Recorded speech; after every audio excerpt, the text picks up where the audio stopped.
Hello and welcome to the match preview of England against Denmark, match day 2 for both in Euro 2024. Winning start for England, however, the Danes got off to a draw. Gonzo, what did you make of your game against Serbia? A great start. I thought, really in control, and then I felt we sort of lost control a little bit, lost our way. Find it very hard to break them down. They'd sat very deep, and at the point where we couldn't get the second goal, well, we really just struggled, and we huffed and we puffed to break them down. They grew more confident as the game went on and thought, hold on, this mob are not going to break through again. Obviously, they needed to chase and get a goal. So they went a little bit more on the attack. They were hardly peppering Jordan Pickford's goal. And then, to be fair to Southgate, not my favourite manager, made a couple of changes, one of them involving a West Ham player, of course. And it worked. His substitutions worked. The game was slipping away from him. Substitutions worked, and I never felt that England was seriously under threat. And I thought it, as I've mentioned to you when we did our patron player ratings on the England game, I thought I've seen so many times when England have not won their first game in a group. I was pleased to get the win, to be honest with you. Yeah, tournament football is all about results for me. Even if you do lose 5-1. But I think with England, I think it was entertainment factor quite low, but efficiency factor quite high. And if you continue that for the rest of the tournament, then you'll do okay. But I think it was it was a boring watch. And I was surprised at how much he sat back in the second half. I think the Serbian manager got his tactics right, whereas in the first half, I thought it was all England. I was watching you thinking, bloody hell, they're looking quite impressive here. And there's a lot of big players playing well, Saka and Bellingham notably.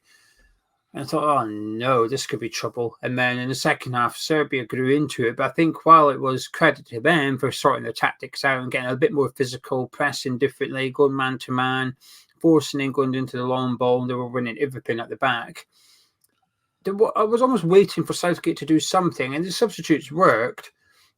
But it felt like it only worked because he was changing player profile rather than changing tactics. It was like he didn't do anything to make Bowen better. He just put Bowen on for Saka and played the same way. It's just that Bowen suited the second half more than Saka did. He brought Gallagher on, and again, he didn't really change anything. He just went on for Alexander-Arnold, but because of the way Gallagher plays and his strengths, worked in the second half, and it was almost like there was no real genius required from Southgate, but ultimately at the end of the day you got the win. As I always say, if you were to go and win Euro championships in 10-20 years time and you say, hey, England won the Euros in 24, no one's going to turn around and say, yeah, but it wasn't very entertaining, was it? That will not be a conversation.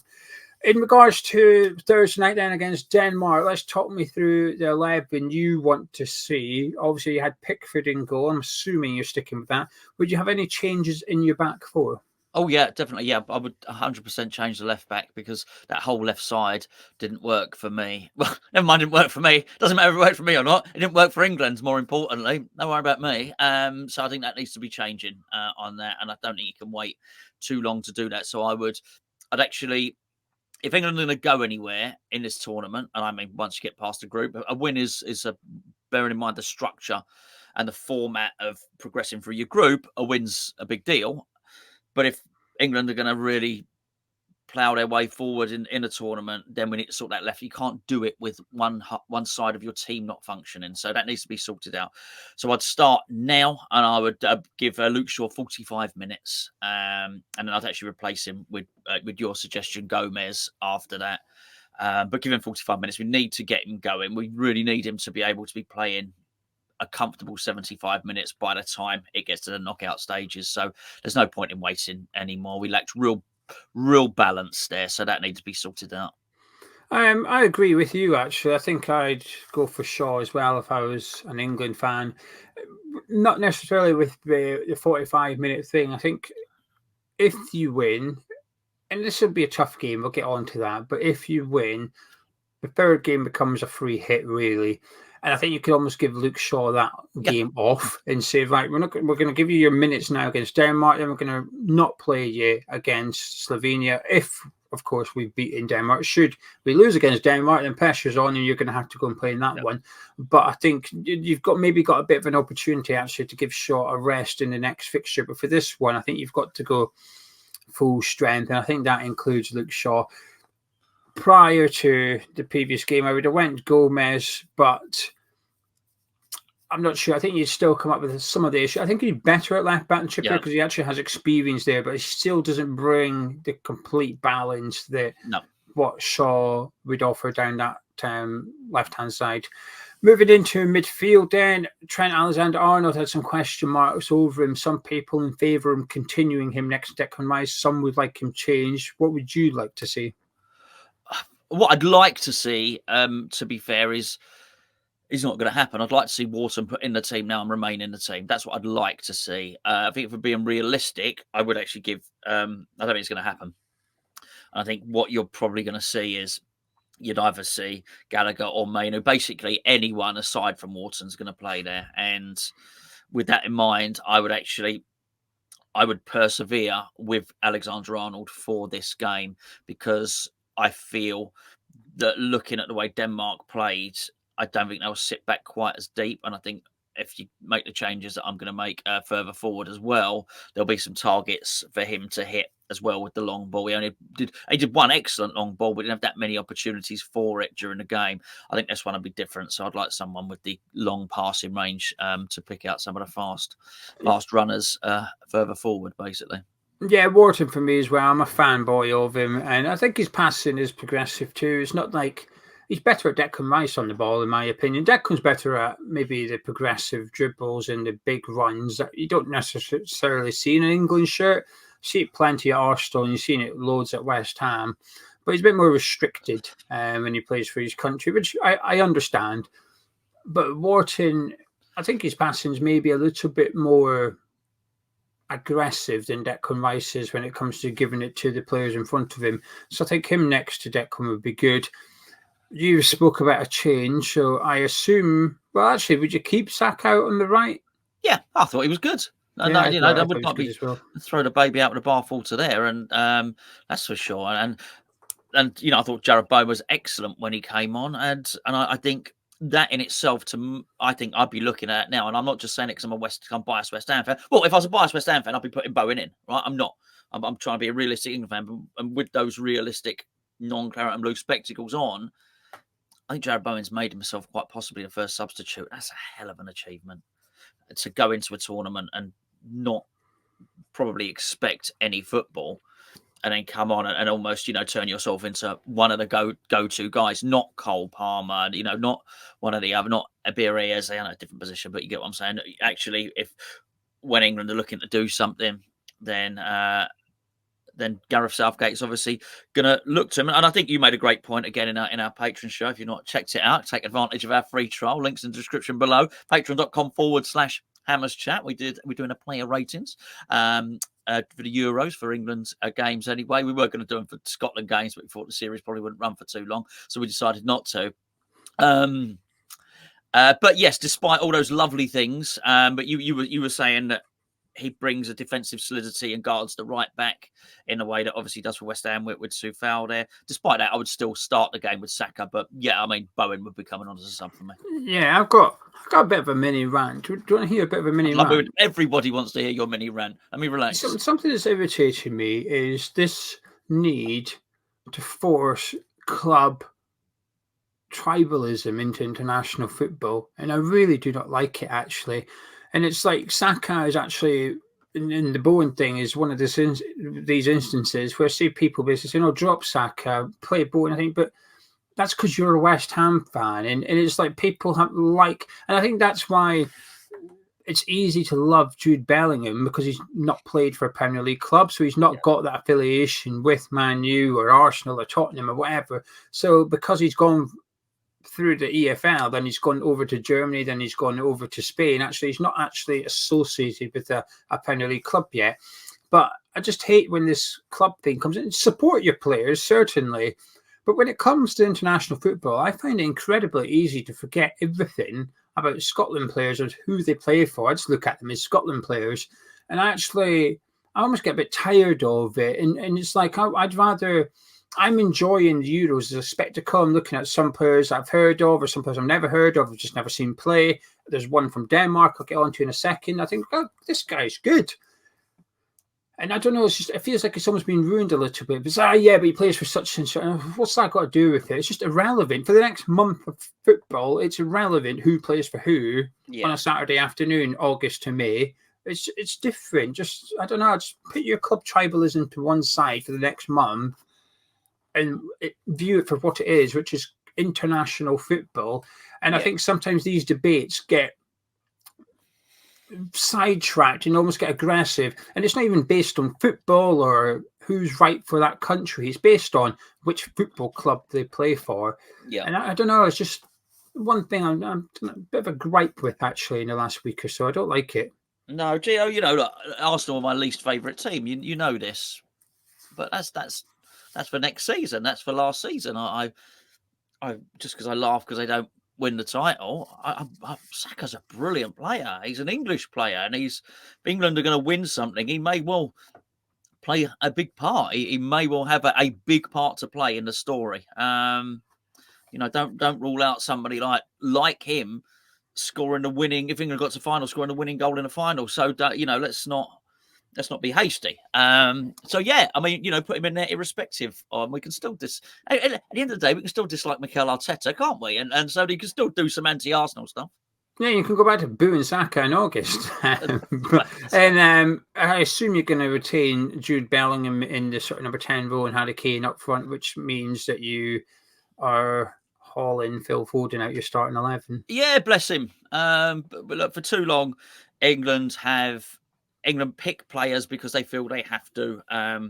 We might have an embarrassment of riches in a certain position. So we might, Gerrard, Lampard and Scholes all around at the same time playing the same position. And, England fans remember, that midfield of Gerrard and Lampard centrally and Scholes on the wing. I mean, it did not function for obvious reasons. And actually, you have to go. I've probably got this wrong, but you remember the big moments. You probably got to go back to Alf Ramsey dropping Jimmy Greaves, and I'm even as old as I am. I am too young to have watched Jimmy Greaves play. All right, I was dead in. Dead? I wasn't not dead. Well, I was dead technically. I wasn't born in 1966. I guess I was technically dead, wasn't I? But I was not born then. I wasn't even a twinkle in anyone's eye. But I still know the story and understand just how good Jimmy Greaves was. Take the best English striker you've ever seen and times him by quite a bit, and that was how good Jimmy Greaves was. I get it. I've heard the stories. Alf Ramsey dropped him because he didn't feel that he was suited to the style. He didn't feel that he's Ramsey's wingless wonders, which won the World Cup in '66 for England, didn't require that. And it was actually Jeff Hurst as what he needed. And Jeff Hurst wasn't blessed with Jimmy Greaves's ability, his speed, his finish, his technical ability. But Jeff Hurst had his own qualities. Jeff Hurst was probably I've heard a lot of people say this, Jeff Hurst was the best passer of the ball with his head that many people have ever seen. And Ramsey needed a bit of that. And of course, the rest is history. He scores a hat-trick in the final. Jimmy Greaves never really recovered from that. It was pretty bad for his mental health, actually. But anyway, spiraled into alcoholism. And anyway, I'm going off on a tangent. Point of the matter is sometimes you've got to do what's best for your team and your tactics, and it means dropping someone. And Phil Foden is an excellent player, and he's the player of the year in the Premier League and all that sort of stuff. But he ain't no winger. And if you are going to choose to play Jude Bellingham as a number 10, which is it's just transpired that way, and you can blame Real Madrid for that one, because Real Madrid have basically put him in this, it's not even really a number 10, they put him in this funny old position up through the middle and stopped him being a number 8, which is probably what everybody would, if you'd have asked a year and a half ago, what's Jude Bellingham going to ultimately be? People would have said number 8. Well, now he ain't. Southgate's got to play him there because he's the player in form and possibly slightly better. You're going to have to play a winger there and not Foden. And for that reason, I would play Gordon there. So there you go. Gonzo wants to drop Phil Foden and drive him to alcohol if England win the tournament. I would retain Foden for this one. I understand. I'm not even going to say you're wrong or anything. I completely get it why you would take him out. And when we did the player ratings, I gave him the lowest score and said he was the worst player in the pitch. He stunk the gaff out. However, on paper, it's a role he's used to at Manchester City. The difference is Pep system suits Phil Foden, and I don't think Southgate's system does. It probably exposes him a little bit. However, the reason I'd stick with him is because he is a special talent. I completely get your point about dropping your best players, because other countries do it often. Spain's quite often will leave out some of their best players just because the best players don't make the best team. They go for the best team rather than the best 11 individuals. And I think England possibly have had an element of, well, who's the best 11 players? Right, let's put them in. Now how do we work it out, kind of thing.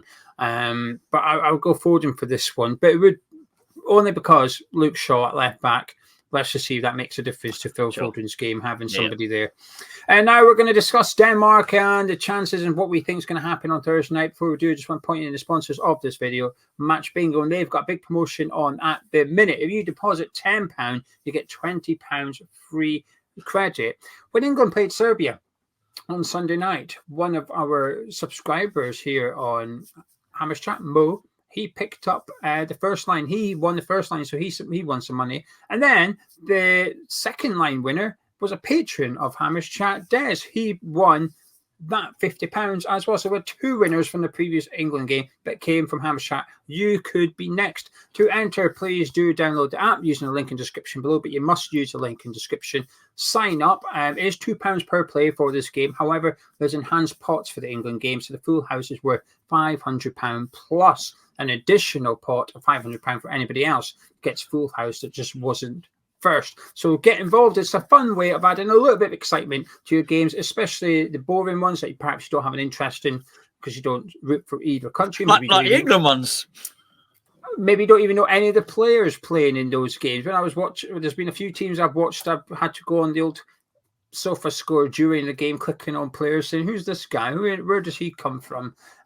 Luckily, there's been a change on the apps. Normally, when they're playing for West Ham, you go on the West Ham team, it'll have the England flag next to Bowen, Czechia flag next to Souček, so on. Previously, for internationals, when, say, Scotland are playing, you click on it, they would all just have a Scotland flag. They've switched it now. They've all got their club badges. Right. Nice move. I like it. I like it.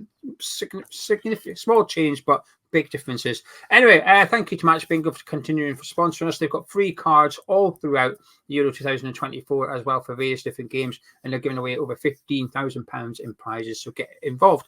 Gonzo, Denmark, what did you see of them? What did you make of them in their 1-1 draw against Slovenia? I thought, paradoxically, I thought they should have won, but they were lucky not to lose. And let me just explain that. I thought throughout the overview of the game, they had the better chances. They should have been in the lead. I think they missed some decent chances, actually. Scored a great goal. Whether the geezer is, that is like a back heel to Eriksen, first chest, first a beautiful goal. Jonas Wind. Not at the moment. No, it's just a squeaky chair. I mean, it's probably not how you pronounce his name, but that's how it's spelt. It's got to be. It bloody is now. Yeah. So old windy shop. See, old flatulence fella did a lovely back heel. Really great work from Eriksen. Such great technique with a goal. So really good. I thought it was a situation where Højlund should have scored as well. And then there was possibly one, somebody was right next to the goalkeeper. Maybe it was Eriksen himself. They had some good chances, and it felt like momentum was with them. The game was on, and I was sort of in and out, sort of watching it. And it felt like the momentum sort of switched. Then right near the end, well, first of all, I think they hit the bar with a long range shot. And then right near the end, one of the Denmark defenders got absolutely skinned. It was weird. It was like he was running in treacle. Pass went through. The other geezer ran round him and probably should have scored, actually. And that would have made it 2-1, as I remember. So Denmark should have won, but they could have lost 2-1. So I'm sure they'd probably gratefully take that draw. Yeah, I was really impressed with them, actually. I think in the first half, they were well in control, by far the better team. I thought Wind up front was really impressing me. I thought Eriksen looked fantastic in that number 10 role. I'm trying to think who the third centre-back was. It was Vestergaard, Christensen. Anderson. That's it. It was him that got done. I think he got done on one occasion, and there was another one when the high ball came over and he slid in for it and completely missed it, and then the geezer was off down the left. The player that stood out for me the most was Ba, and this is why I still love international football. He plays for Benfica, so he's not an unknown talent, right? This isn't a hidden gem. I don't watch Portuguese football, so if I ever watch Benfica, it's when they're playing European football, which when I watch them, it's not very often. So when I was watching Denmark, watching Ba going up and down the right-hand side, I was like, this guy's fantastic. Who's he? Had a little look, and before you know it, I'm down the rabbit hole and looking at players for Benfica, etc. And I was off the back of Ba. And this is why I still think international football and these tournaments are fantastic for just as a football fan, enjoying it and just discovering new players and enjoying new players. But I thought Denmark were really good. I thought they were well drilled. But I agree with you. They were fortunate not to lose in the end and disappointed. I think maybe they'd thought they were going to win a little bit too early, too soon, too early, and start to take the foot off. And it was quite reminiscent of Switzerland against Hungary, of course. They were well in control. And then we're 2-1. Then it was 2-1, and it was bang, Hungary back in it. They went on and got the third, but the thing is, what I'm saying is they just took their third chance and killed the game off eventually. But they did the same thing in complete control, took their foot off, started subbing off certain players. Hungary were going for it, and bam, before you know it's game on again. Hang on a minute, Hungary almost stole it. It got nicked something from the game undeservedly. So I was impressed by Denmark, and I think I was maybe a bit more impressed by them than perhaps Serbia. But Serbia brought that physical battle to England, which I think nerved you a little bit. I'm not sure the Danes have that. I think, the midfield paid and having Højbjerg in there, still not convinced of him as a player, for example. So I think, but anyway, Thursday night, how do you see this one going? Are you confident? Yeah, I am actually, and I'm glad you brought up the physical thing, because I think that had Harry Kane tied up quite a lot. They do sort of seem to enjoy a little bit more possession, a little bit more of the ball than the Serbs did. That's for sure. So I would expect them to go forward a little bit more, not be quite so robust in defence, and I think that's going to give England opportunities really. And I think without that outright focus, particularly in the first 30-odd minutes, there was a real focus from Serbia to really nullify England. They were doubling up on everyone. There was no space. Sometimes one of the midfielders would get it and bereft of ideas. There was no space to pass into. There was no long-range ball to be done. Basically, they cut off all of England's potential really for scoring. Obviously, ultimately, England did score in that period, but I just can't see Denmark doing that. And I think England's got such amazing attacking quality that Summit's going to give there, really. And I think just Southgate's got to be brave enough to make sure that he picks an attacking lineup. So yeah, I'm pretty confident on this one. Actually, I think we would certainly be notching up more than one goal. So it's a case of, can Denmark outscore us? I was more confident of you beating Serbia than Denmark, actually. They'll play a similar formation to the Danes with their sort of 3-5-2 formation, which is what Serbia did. But even though Serbia on paper had two strikers, although I would dispute that with Vlahovic dropping so deep at times, on paper they had two strikers, but never felt like there was much in the way of attacking options when they went forward. Certainly, they were getting the ball out wide plenty of occasions. There was never really much threat in the box, despite how good Mitrovic is and Reir, for example. But with Denmark, I found that Højlund and Wind were very central, and they were using them really well. I thought they were both involved heavily in that game, actually. So I think they'll possess more of a threat to you. However, if you can get Saka off the side running at Vestergaard, I think he's going to have all the joy in the world against him. I'm not convinced by Christensen either. So if you can get Walker pushing on him and freeing Saka up down that side, the one thing that will interest me is if Ba has a really good game again down that side up against possibly Kieran Trippier, Denmark might get a bit of joy down there. So I'm looking forward to this one. Can I get any final words in your score prediction, please? Yeah, just a really important game. It's gonna. I was going to say, Southgate needs to stick to his game plan. I don't think he will. I think there's no point getting to this group stage and start switching things around, because you might have had a bit of criticism. It's good to win your first game. I think he's done enough tournament football to know that. So whatever he was planning on going with, I'm talking shape and strategy, I would change a couple of players, as I've indicated, because you've got to do that for obvious reasons. But I think if he sticks to it, it should be enough. And I can see England winning this one 2-1, and then he can start planning for the next phase. But as it is at the moment, I'd stick with what he was doing. I'm going to say 2-2. I think goals on both sides here. Both of you have got, I think England's biggest weakness coming in was defence. I don't really feel it was tested that much by Serbia. I think Walker's Stones were okay. Trippier was poor. Gay was good, but I'm not sure they got that full-on assault, which is what I think. I think you might get that against Denmark a little bit. However, also a draw is very useful for both teams in this situation. The Danes would then need to win against Serbia. It would be in their hands. A draw would probably be enough for them against, should they draw with England, a draw would probably be enough for them to go through as one of the third place teams as well. So I think a draw is actually one of those results I think both managers might be satisfied with. So I'm going to go with 2-2. Anyway, please get involved in the comments below. Give us a team you want to see, how you see the game going, all as well as your score prediction.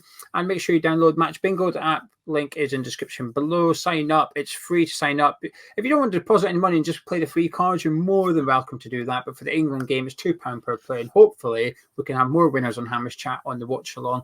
5 o'clock kickoff on a Thursday night. We'll be live with the build-up show and the watch along. So if you fancy a bit of company during the game, please pop back on Thursday and we'll see you then.